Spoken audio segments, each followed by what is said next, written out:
Did Daddy tell you that Mama says the prison's home? Yeah. Did he?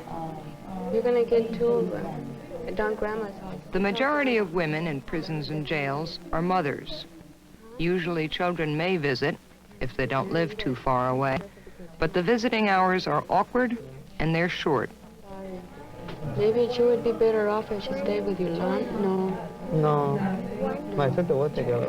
20 minutes in Los Angeles, then it's time to be taken away.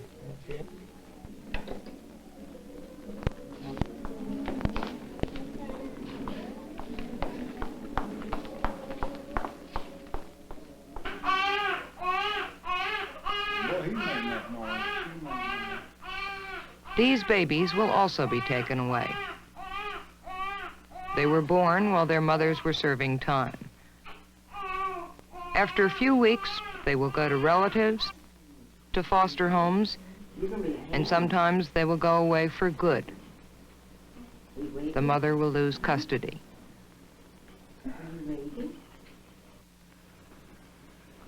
The women are being punished, but so are the children.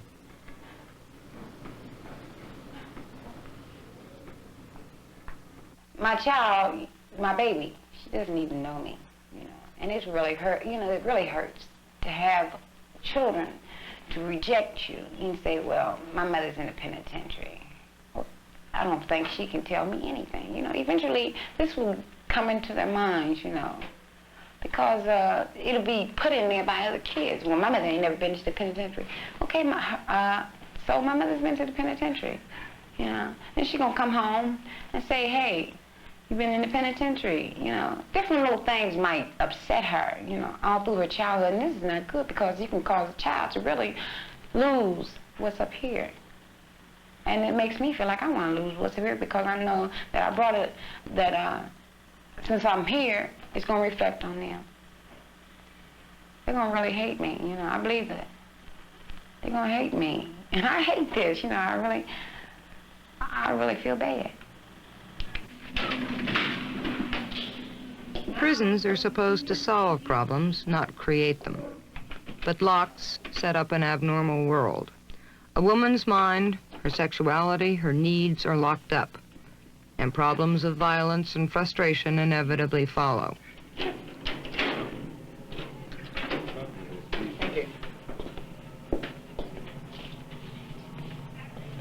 This is solitary, the jail within a jail. A woman we spoke with would spend 30 days there. For what? Threatening an officer. What does it all do to your mind, sitting here, looking at the walls for... Well, sometimes I feel like it's going to drive me slightly crazy, but I'm not going to let it, I hope. You know, I try to kind of keep myself together, but it's very rough being here like this most of the time with no one to talk to. You know, nothing to look at but four walls and a book, and I've read so many books, I'm running out of books because they never change them. You know, I'd like to be able to at least see out of a window, get a breath of fresh air once in a while. Be treated like a human being, not like an animal in a cage. They told me I had to be kept back here because my behavior couldn't be controlled any other way. Yet on my record, I have never hit anyone, I have never fought anyone, I have never attacked anyone. I've never tried to hurt myself. You know, so what's to be controlled? I'm a person, not a wild animal to be controlled and kept in a cage like this. You know, I have a very non-assaultive record, yet they say my behavior cannot be controlled, so I have to be kept back here for a large amount of time. I tried very hard to get a transfer at this institution. You know, because of the way they kept me locked down, I've been locked down altogether for almost 5 months. Between administrative segregation and back here. And back here you can't even get a cigarette, which may not sound like much when you can have them, but it's very hard to be back here, you know. You can get nothing, you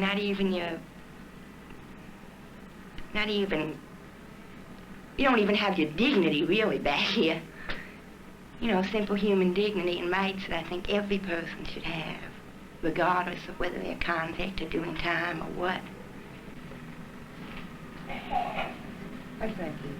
Thank you.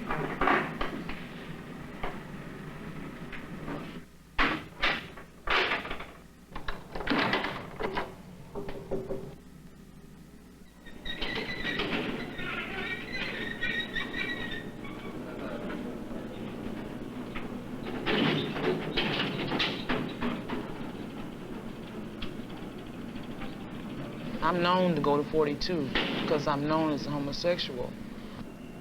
We are human beings and we are doing our own thing in life. You know, they haven't set the fact that yet, that everybody's doing their own thing. And women are women, and there aren't any men in here. Women without men. That's hard to take day after day, just as it's hard to be without mothers and fathers and children. So women begin pretending. In prisons, women set up make-believe families, with brothers, sisters, even down to aunts and uncles. The families provide friendship, warmth, sometimes sex, but mainly just someone to lean on.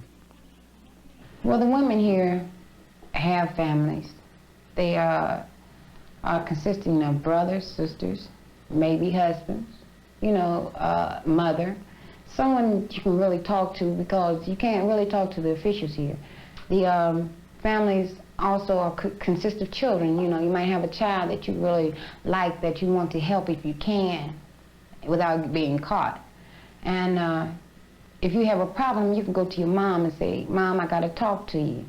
Or you can go to your girlfriend and say, hey, I want to talk to you for a minute. You know, it's important.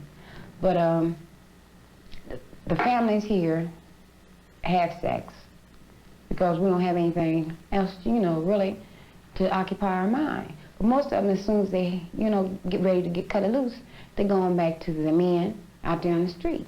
But in here, it's something to pass the time, and to keep out of trouble, you talk to somebody and have somebody that you can really lean on. Oh, I think you'll probably find all kinds of people here. And some of them may well suggest activities of this kind. It'll be a try-on from a good many people.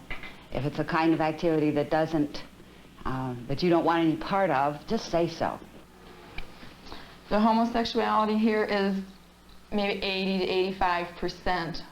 Half the girls are girls and half the girls are boys, you know. The stronger ones take the weaker ones, and they become as one together here on the reservation. If someone takes a liking to someone and they don't want to go along with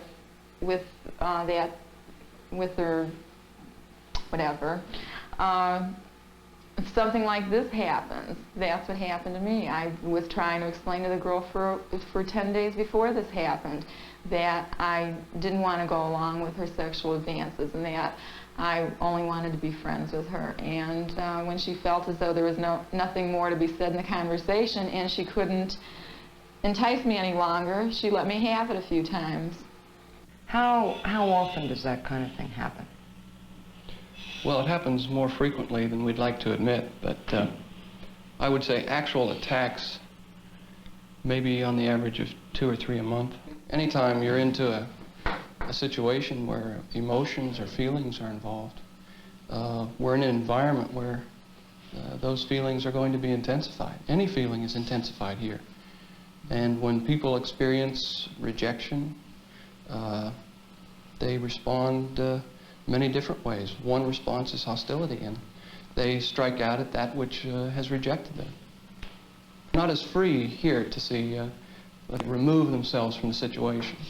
You know, it's an intensified, it's a closed system. I told Dr. Reams that I didn't go to the rec except maybe once in a while. And he said, why don't you go? Why don't you go? I said, because there's just too much going on there. He said, well, obviously you must have a psychological problem that you don't want to mix with people. It's not that I don't want to mix with people, but there's no such thing as a friend in prison. What kinds of dangers are you now, being exposed to, do you think? Or could you be exposed to if you walked around the campus? Well, a lot of the girls are armed on the reservation here. They, as you know, we can buy razors on commissary. They put them inside of toothbrushes so they have something with a handle on them. They steal scissors and surgical shears from the hospitals, and they carry these things around with them also. They take butter knives from the dining room and file them down and work on them until they have an actual shiv or blade to carry around, which is a very dangerous weapon. Have you been armed? No, never.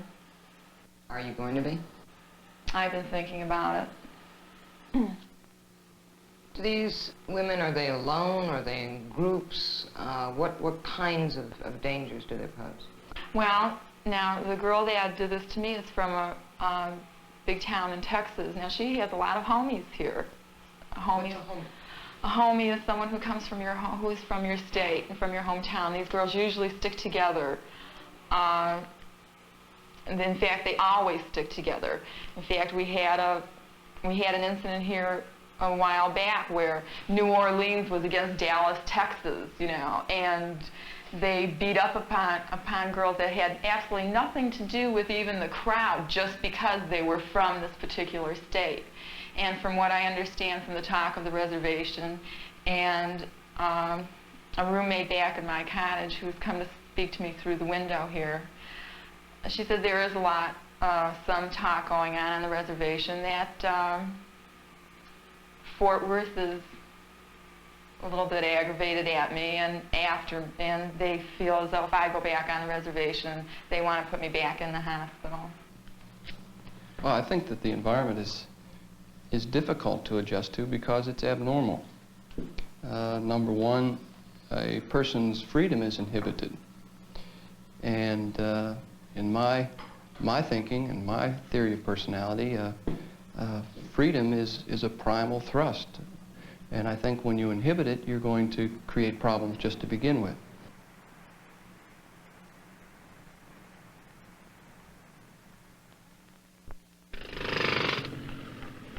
Right now, many communities are deciding whether to replace their old prisoner jail with a shiny new one or to develop some alternative. The National Advisory Commission on Criminal Justice Standards and Goals objects to bricks and mortar. Instead of locking ourselves into a system for the next 50 years that has failed us so in the past, the Commission calls for a 10-year moratorium on construction. New construction, however, still has its proponents. I maintain that a 10-year moratorium on the construction of prisons will do nothing more than make antiquated prisons, which are one of the great problems right now, more antiquated than ever. So that I think that they should immediately begin construction on new prisons and not try to utilize those antiquated facilities that are causing so much of the trouble. Well, when we're out giving speeches, I think we need to a certain extent to make ourselves feel somewhat valuable and successful and important. And a lot of times we talk a great deal about our programs and some of the things we're doing, and we fail to add at the end of that despite what we're doing, we're not very successful. History does show that we have been a failure in the operation of our prisons. But then again, you must remember the philosophy, the proper philosophy of prisons. Prisons are for the purpose of isolating the criminal and the antisocial person from society, to protect society from them. I haven't heard of many people committing burglaries while they're in prison. I haven't heard of many people committing robberies while they're in prison. Of course, there is some smuggling of narcotics in institutions, and of course, a murder or so occurs while someone is in prison against another inmate or maybe one of the guards, but they aren't out killing the innocent people as they are when they're loose or free or on probation or on parole. I think a lot of people are afraid of prisoners because they think only of the violent aspect of what they've done, because that's what gets publicity. Somebody forging a check or evading income tax does not make the front page. But somebody who commits a murder, that makes the front page and people know about it. But most people who I have known in prison are not violent, and I would not be concerned about living next door to them as a neighbor myself. Wouldn't it be wonderful if we had no institutions, no jails, if we didn't have to have them? But what would we have in the place of them under the present conditions? There's no substitute for it. What substitute do you have? Give me one. No place else to sit. No place in the whole house to sit but here, is there? No place else. It's a good thing you're not big. In Des Moines, Iowa, there is an alternative. We spent the day with this woman, we shall call her Mary, who recently was convicted of manslaughter for killing her husband. Many women are in prison for this kind of crime. He came home extremely drunk one night and in bad temper, and came in the room where I was sleeping with a gun in his hand, and it just seems like within a few seconds it was all over, and it was him that was wounded, and I called the authorities, and they called the ambulance and everything, but it was too late. Mary spent less than 12 hours in jail. She did not lose custody of her children. Des Moines has an alternative to locking women up, a program that will soon go statewide. Under the program, a woman may live in a halfway house under close supervision, or, like Mary, she may immediately return to the job of raising her children. It works because women are permitted to be at home, in their home communities, where they've had their problems which got them into trouble in the first place. They can continue to work, they can go to school if that's what they need, they can remain with their children or with their husbands. The most important thing is that they're not exposed to the brutalizing and dehumanizing aspects of life in jail and life in prisons. No reason why they should be confined. Society doesn't need it for their protection, and the only thing it does is degrades the women. We've demonstrated it here, we've shown it here, with all kinds and any kinds of offenses. It does work. Document. According to the Department of Court Services for the 5th Judicial District of Iowa, if Mary had gone to prison for 3 years, it would have cost the taxpayer $24,000. Under the new program, however, 3 years of community supervision will cost $2,000. With Mary continuing to work, she'll pay taxes of about $3,000. By not sending Mary to prison, the taxpayers will save $25,000. Now this shows up. I would definitely say it worked in my case, in favor of society, in favor of my children, in favor of myself, in favor of everybody. I can't think of anybody that would have gained anything at all by my being incarcerated.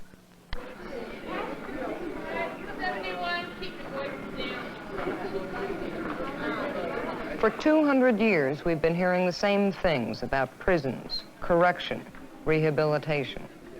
But what does it all add up to? It adds up to bitterness when grown women are told to take down their underpants, to despair when women are locked in solitary confinement for weeks on end, to helplessness when all responsibilities are taken away.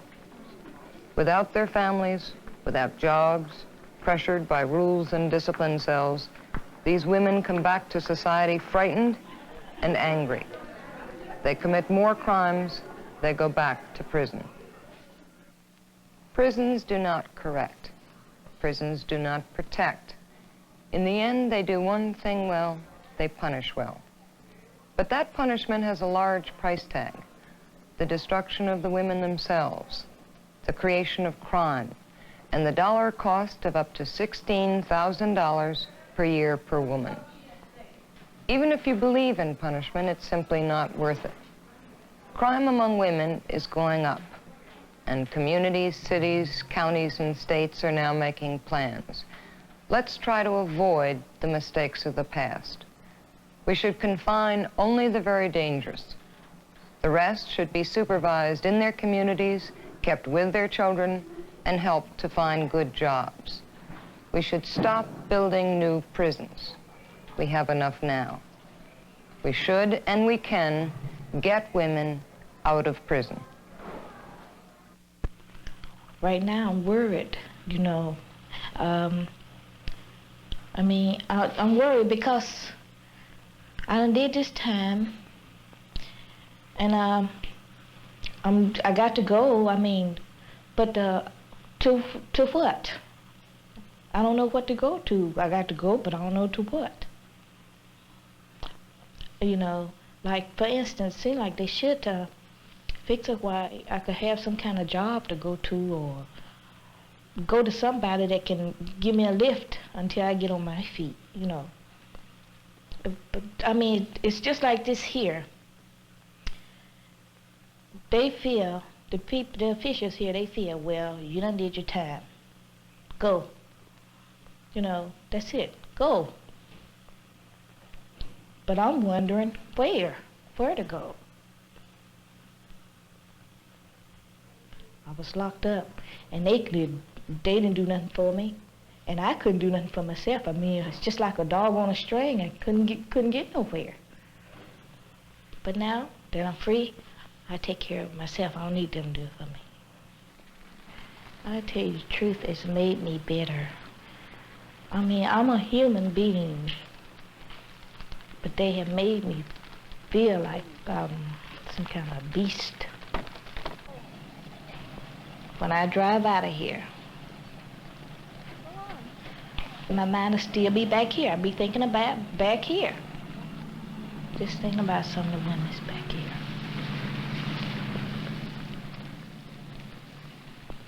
If there was one thing I wanted to tell them, good luck. That's all I could tell them.